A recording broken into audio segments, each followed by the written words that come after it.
Assalamualaikum warahmatullahi wabarakatuh, Bang Tony. Waalaikumsalam warahmatullahi wabarakatuh, Mas Angga dan seluruh pendengar Rasil dimanapun berada. Bagaimana kabarnya Bang Tony di pagi hari ini, sehat ya? Alhamdulillah sehat walafiat. Alhamdulillah. Kembali kita menyapa pendengar dimanapun saja berada. Kita angkat beberapa isu sambil menemani pendengar ini.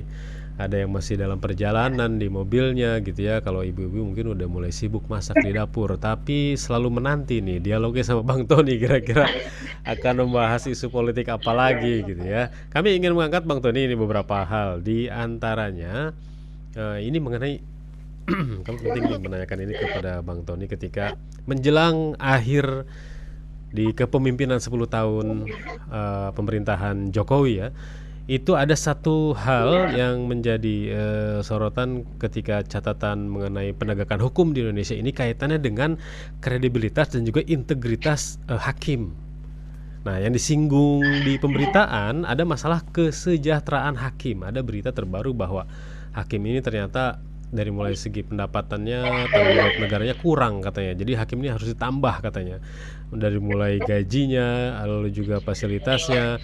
Bagaimana Bang Tony melihat kita nanti perjalanan tentang hakim di Indonesia gitu ya, disorot juga tentang hukum-hukum di negeri ini yang sepertinya juga tidak menunjukkan hasil yang memuaskan. Selain itu juga isu yang naik kan bagaimana Prabowo untuk menyiapkan parlemen yang pemerintahan yang baru, maksud kami pemerintahan yang baru, lalu juga kementerian yang baru, lalu juga ditimpa isu-isu fufu fafa gitu ya, yang ternyata jejaknya ini belum hilang, seperti diabaikan, tapi masyarakat tahu pasti Prabowo pasti menyimpan sesuatu gitu terhadap isu ini. Bagaimana Bang Tony kita menyoroti dua hal itu?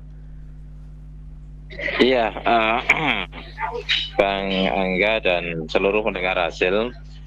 Pertama terkait dengan penegakan hukum.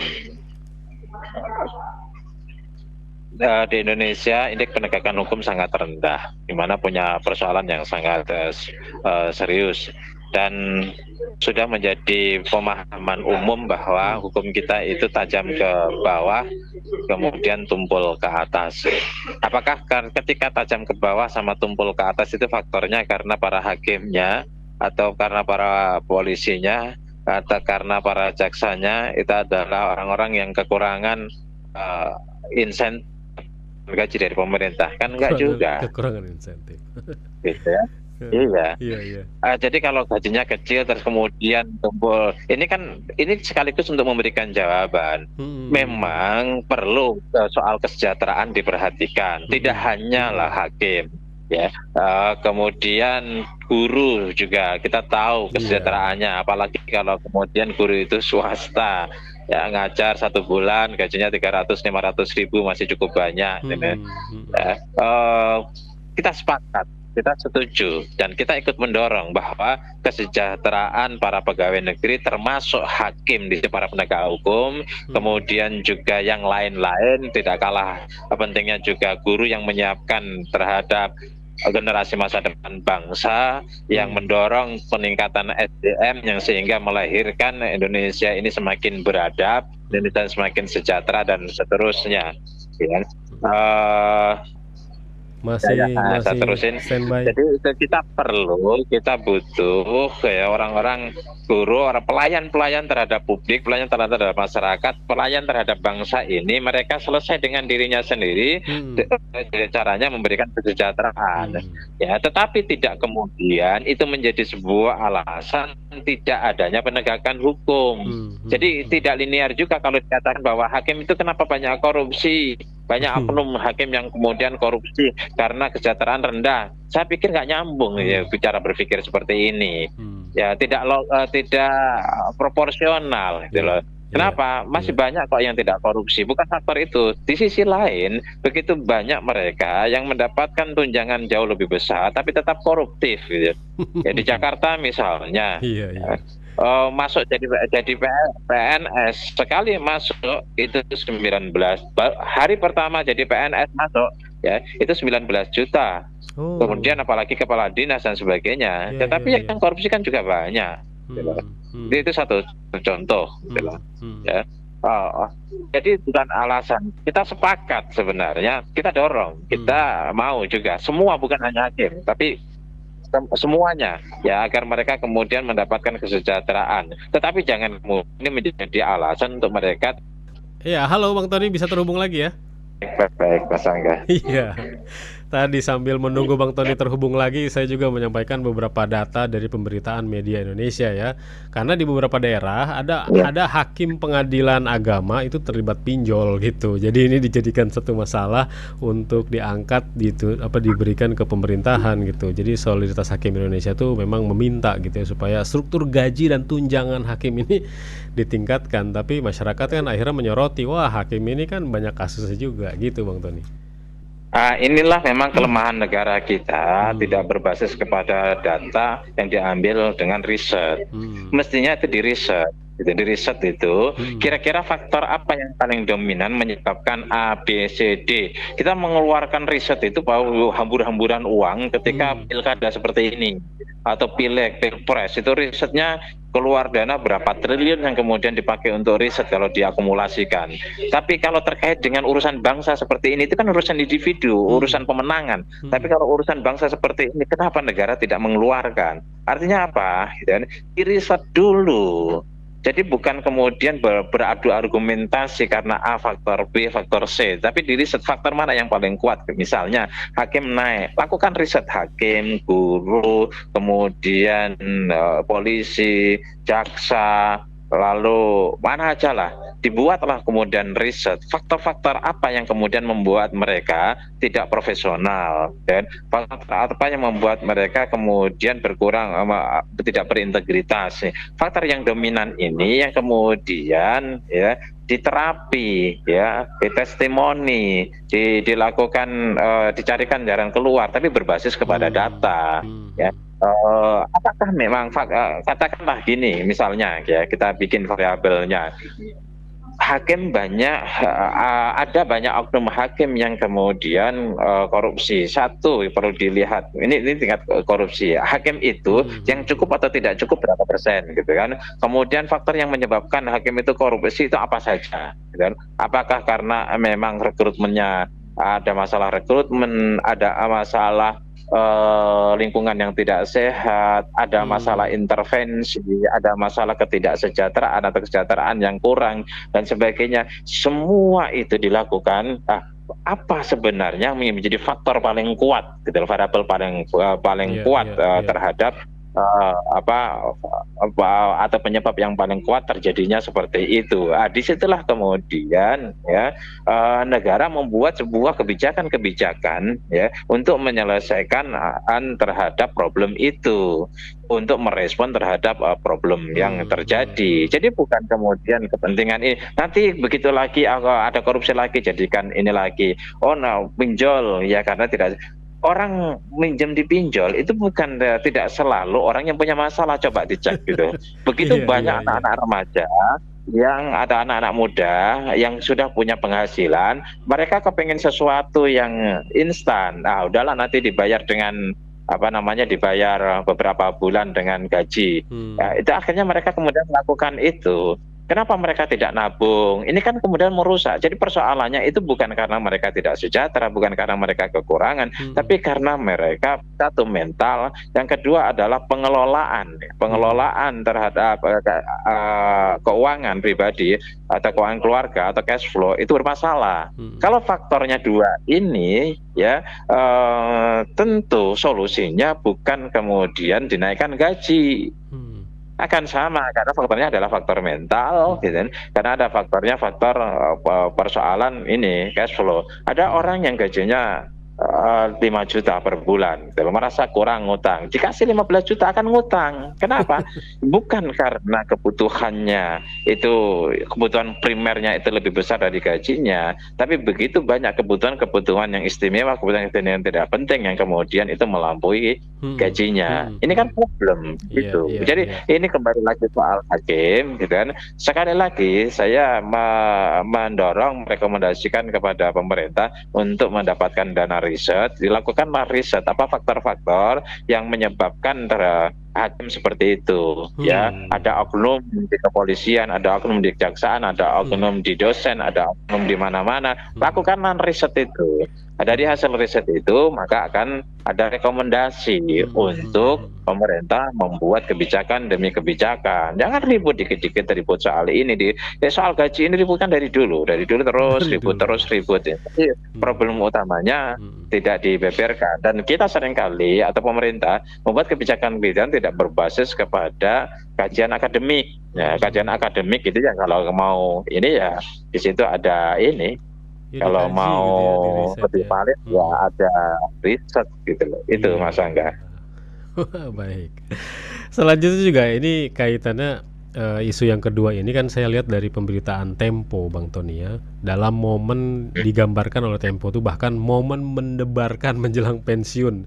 Jokowi terlihat terus cawe-cawe gitu ya, berusaha menghapus bukti agar Gibran tidak terlibat dengan jejak Fufu Fafa, sampai ke mengamankan posisi Gibran di Wapres, lalu juga digambarkan ikut cawe-cawe untuk kabinet. Gambarannya bagaimana sih menurut Bang Tony sebenarnya ini? Begini. Saya sebagai analis politik harus objektif ya, harus objektif.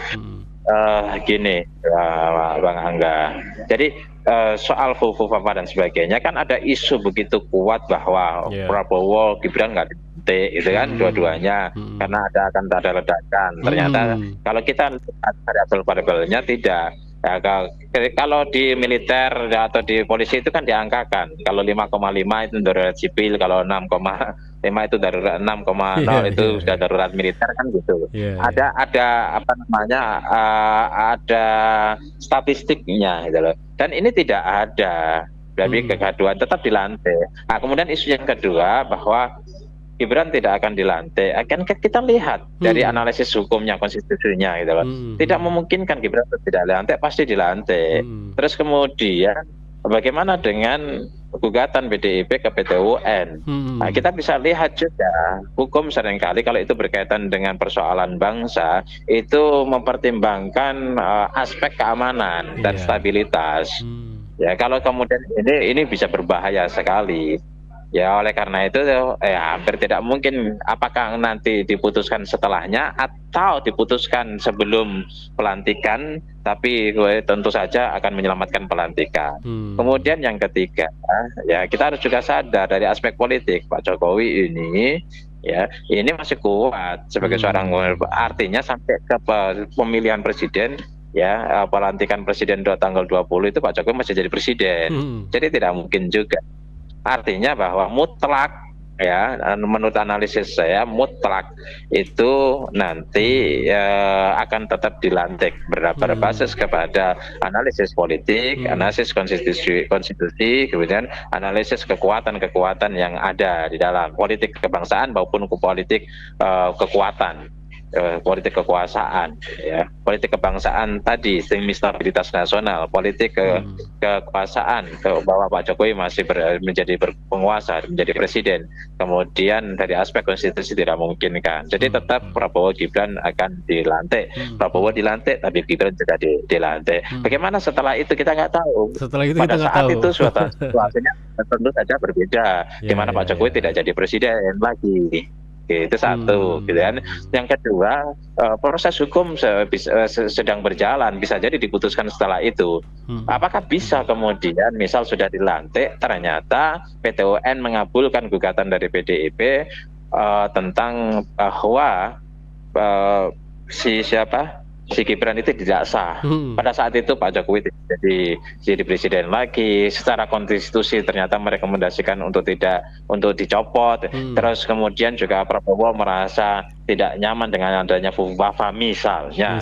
Semuanya bisa jadi politik itu kan dinamis. Nah, tapi kalau bicara tanggal 20 Oktober nanti itu dilantik. Dua-duanya tetap dilantik dengan berbagai analisis yang ada ya. Saya bisa salah membuat dua analisis, tetapi yang tidak, ini kan sebuah pertimbangan ya. Mari kita berdiskusi, mari kita berdialog ya, mari kita berada argumentasi soal ini gitu kan. Ya, terus bagaimana kemudian ke depan? Begini, saya selalu ungkapkan bahwa terkait dengan anatomi kekuasaan Pak Prabowo itu kuat sekali. Kenapa? Partai di situ kekuatan partai militer, di situ ada kekuatan militer. Nah. Kemudian soal ekonomi, Pak Prabowo orang yang concern dan keluarganya adalah keluarga ekonom. Dan Pak Prabowo sendiri cukup memahami soal ekonomi, ya, pemahaman tentang ekonomi kebangsaan. Terus kemudian yang ketiga ada civil society. Pak Prabowo itu orang merangkul. Jadi kalau kita menggunakan dari kekuasaan itu, kalau kekuasaan itu distribusinya merata, maka kekuasaan itu akan stabil. Yang kelima itu adalah akses dan jaringan internasional Pak Prabowo itu juga bagus. Nah, inilah yang kemudian menjadi backbone-nya Pak Prabowo, sehingga kalau kita bicara tentang anatomi kekuasaan Pak Prabowo sangat kuat. Bahkan kemudian muncul pertanyaan, tanya lah, kenapa si Muzani itu menguasai MPR, ketua MPR sekarang? Iya. Kenapa bukan dari Golkar? Ya, kenapa bukan dari partai yang lain? Kenapa Muzani orang kepercayaan? Apakah ini ada arah bahwa ke depan akan ada amandemen Undang-Undang Dasar 45 yang sekarang yang dari kemarin sudah digaungkan? Apakah kemudian juga amandemen Undang-Undang Dasar 45 itu mengarah kepada pemilihan presiden oleh MPR?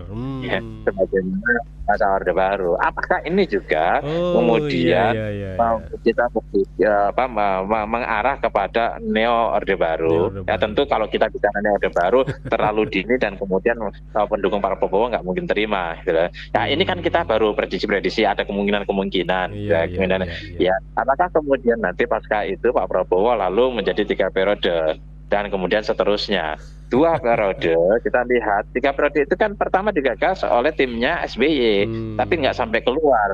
Pada saat itu saya memang sama penggagas itu saya diajak berdiskusi, jangan rusak nih demokrasi, saya bilang gitu. Nanti mahasiswa akan turun. Pak Jokowi ya pertama kali yang menulis di media mainstream kan saya, presiden seumur hidup, ya kemudian menjadi ramai itu, yang pertama isu ini. Nah, kemudian sekarang Pak Prabowo, saya angkat dulu kan melalui Rasel ini kan. Saya angkat dulu. Kita sudahlah 2 periode sesuai dengan undang. Kalau kemudian mau melakukan amandemen, ya jangan kemudian menciderai semangat dan spirit reformasi yang ada. Juga kalau terkait dengan bagaimana, kita coba bisa bayangkan Pak Prabowo ini membuat 44 kalau nggak salah kementerian itu di kabinet. Kemudian ya, semua ada wamen. Ya saya dengar semua ada wamen. Semua partai direkrut. Dan saya dengar PDIP pun dikasih 3 kursi.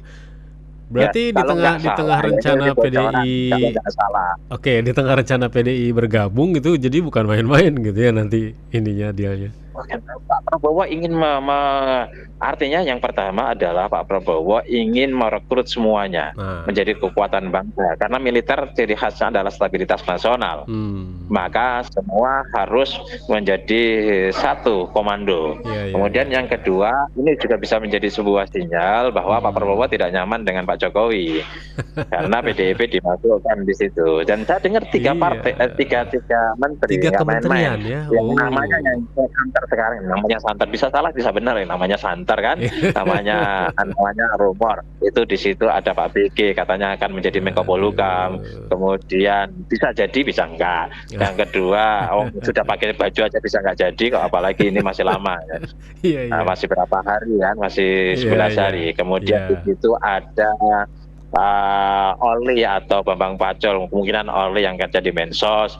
Kemudian juga ada satu lagi kawan saya itu si Azwar Anas, ya Azwar Anas, Menteri ASN itu. Tapi apapun lah itu, ini menunjukkan satu ya Pak Prabowo ingin kepastian ada stabilitas nasional di mana semua direkrut menjadi satu kesatuan dalam satu komando presiden. Yang kedua, ini juga bisa diartikan sebagai sebuah sinyal bahwa Pak Jokowi, Anda cukup sampai di sini, titipin Anda ABC kami akomodir, tapi jangan lebih daripada itu. Bisa jadi nanti ketika Prabowo memimpin negara ini, ya tetap yang namanya rivalitas itu akan terjadi. Ini yang menjadi tidak sehat kalau tidak ada oposisi. Kalau semua partai masuk kan tidak ada oposisi. Yang kemudian civil society menjadi oposisi, dan ini menurut saya tidak sehat. Maka kemudian kecenderungan neo Orde Baru menjadi pikiran atau dialektika di tengah masyarakat itu ya. Itu yang menjadi ini. Itulah apa yang ada di dalam kepemimpinan Pak Prabowo nanti. Nah, Begitu Mas Angga. di tengah usaha Prabowo untuk merajut atau mengajak semua, apakah Bang Tony juga melihat rakyat ya yang di Pilpres kemarin suaranya memilih ke Anies, apakah juga berpeluang mendukung Prabowo dari suara rakyat mendukung Anies gitu ya? Cuman penghalangnya sekarang kan mereka tuh hanya nggak setuju karena ada Jokowinya aja gitu. Padahal kalau nggak ada Jokowi mereka pasti akan beralih ke Prabowo. Ini kan ada menganalisa begitu. Bagaimana Bang Tony? Jadi gini, politik itu dinamis ya. Selalu ada sebuah pergeseran. Pemenang itu jauh mendapatkan geseran daripada yang kalah. Yang kalah itu kehilangan. Itu sudah teori secara teoritis gitu kan. Jadi kalau kemudian yang kalah ini diakomodir gitu kan. Nah, itu kan narasi-narasi mereka kalah, yang kalah ini. Ya, tapi itu sebenarnya ke Prabowo nggak ada masalah. Narasi menurut saya ya. Apakah Prabowo tidak, kalau kita konteksnya demokrasi kemarin, apakah Pak Prabowo tidak terlibat? Justru Prabowo terlibat. Dalam konteks ini, Prabowo lah yang paling berkepentingan untuk meminta mendapatkan Gibran jadi cawapresnya. Prabowo sadar betul tanpa dukungan kekuasaan, apalagi berhadapan dengan kekuasaan hancur-hancuran. Prabowo udah dua periode, bahkan 3 periode melawan kekuasaan kalah, gitu kan. Jadi cawapres dan capres. Pengalaman Prabowo inilah yang kemudian membuat keputusannya untuk bergabung dengan kekuasaan. Nah, untuk memenangkan, kartu trufnya ada di Jokowi. Gimana cara ke Jokowi secara psikologi? Ya anaknya Gibran masuk. Jadi boleh dibilang ya, saya karena mengikuti itu, melihat bahwa ada keinginan yang begitu besar Prabowo untuk mendapatkan dukungan kekuasaan, tapi ya syarat yang harus dipenuhi adalah ya gimana psikologi rasionalitas politik itu ya membuat kekuasaan itu mendukungnya. Disitulah ketemu Gibran. Jadi ada upaya Prabowo untuk mendapatkan Gibran itu, dan sukses. Terbukti Prabowo memenangkan sebuah pertarungan. Kalau kemudian ada orang bisa ya kalau ke Anies terus kemudian kan Jokowinya bukan Prabowo-nya, menurut saya memang kurang data orang-orang yang seperti ini. Atau yang kedua, ini juga bisa menjadi alibi bagi mereka yang punya kebutuhan atau punya kepentingan untuk masuk di dalam kekuasaan, dan sah-sah saja menurut saya. Biasa-biasa saja gitu. Tapi jangan kemudian memanipulasi seolah-olah karena itu enggak. Saya sebagai seorang akademisi dan seorang analis politik harus mengatakan tidak, bahwa faktornya bukan itu. Faktornya karena kurang data, dan faktornya karena alibi. Itu saja. Dan itu adalah bagian dari yang kedua, itu bagian daripada kepentingan pragmatis dari kelompok tertentu, dan itu sah-sah saja, boleh-boleh saja, nggak ada masalah gitu loh. Tapi jangan kemudian memanipulasi terhadap faktor-faktor. Tetapi dalam konteks ini, Bang Angga dan seluruh pendengar, saya ingin katakan bahwa ada irisan pendukung Anies yang memilih Prabowo, sehingga tidak ada beban psikologi yang begitu kuat ketika terjadi gelombang perpindahan dari pendukung Anies kepada pendukung Prabowo. Nah, mereka Anies ini kan tidak punya panggung, sudah tidak punya panggung dalam konteks ini. Sementara panggung Prabowo itu besar sekali. Para aktivis itu nggak bisa diem. Ya, kalau dia mati mereka, bukan karena kepentingan eksistensi juga, bukan hanya kepentingan. Sebagian ada karena kepentingan pragmatis, sebagian karena kepentingan eksistensi.